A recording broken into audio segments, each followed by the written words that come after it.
Hello guys, and today I'm going to show you an exhibit from when I last visited the art gallery, when they had the Coventry Biennial on. Now, this next exhibit has nothing to do with that at all, but was actually featured in the museum part of the art gallery, because it's an art gallery and museum, okay, combined, okay, and this was in the museum part, and it was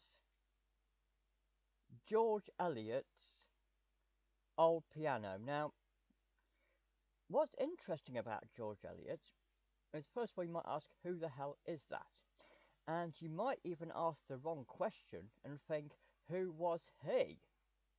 Well, it's even more, well, why would who was he a silly question? Well, I'll tell you in a moment. And if you know about British culture, you may know, and if you don't, you'll probably be absolutely astonished. Anyway, George Eliot was essentially a poet, a novelist. I believe they also were involved in journalism and some other things as well, but mostly they were known as a writer.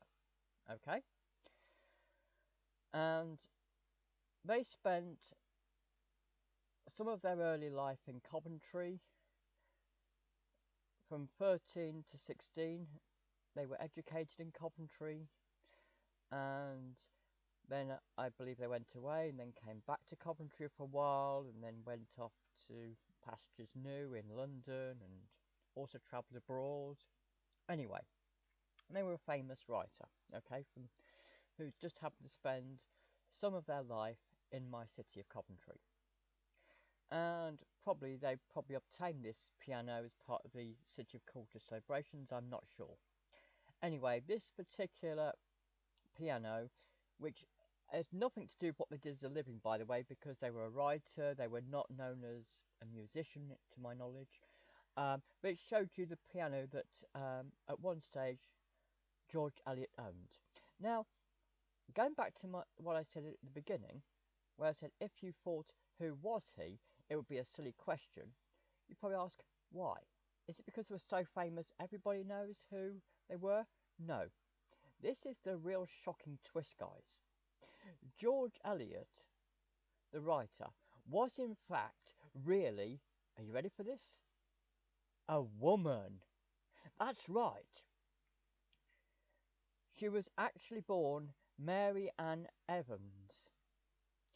But she decided that she wasn't a fan of a lot of literature written by women. She felt it wasn't realistic enough. It was too idealistic and fluffy.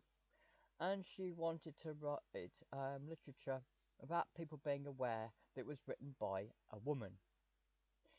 So she created the pseudonym George Eliot, pretending to be a male author, so that prejudiced readers wouldn't think, oh, it's going to be chick lit rubbish, and ignore it. So yes, it was a famous author from the past. She's no longer alive. Okay, so it was a long time ago. Okay, who pretended to be a man just to make loads of money. Well, I don't know if she made an awful lot of money, but later, apparently during her lifetime, she revealed her true identity when some people came along who pretended to actually be George Eliot who weren't, and so she revealed her true identity, okay, which was, I think, quite surprising for the time. I know many, many years later, our very own J.K. Rowling, that's British by the way, not, she doesn't, J.K. Rowling to my knowledge has nothing to do with Coventry to my knowledge, um, decided to use a male pen name, Robert Gallifrey or something like that. I can't remember the exact pronunciation, but something like that, right? Not Gallifrey, but something like that. Gallibraith or something like that. when she wrote some army novels, okay? Because she didn't want the world to know it was really a woman writing an army novel or something like that. I'm using the word army novel loosely, but it was based on the story of an ex-army soldier or something like that, and she wanted to give the impression that the story was written by a man rather than her, even though she wrote this when she was world famous. J.K. Rowling did. But so basically, George Eliot is the only other person I can think of that's ever done this, where they have pretended to be a man in order to become a money grubber.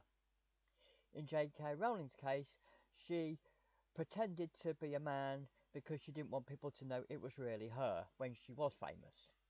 Probably because she thought if people thought it was a load of rubbish, it wouldn't matter. It would be blamed on a man, you know. They would blame men for being awful writers or something, not thinking it was really a woman writing. Anyway, never mind that. You didn't come here to listen to me waffling about a piano, although probably you did. So now I'm going to show you the piano that was exhibited in the art gallery. Okay, I'm not going to give you a lot of details about the piano. I don't think most people are that interested. It's just a piano she happened to own. It wasn't used, to my knowledge, to create any fantastic music. It's just something she personally owned, and as she wasn't famous for music, I don't believe there's any real cultural value in it, apart from the fact it was just owned by a famous person who had nothing to do with music, to my knowledge, at all. Anyway, thanks for watching, guys. Bye, and carry on watching to see the footage I took of the piano in my local art gallery and museum. Okay?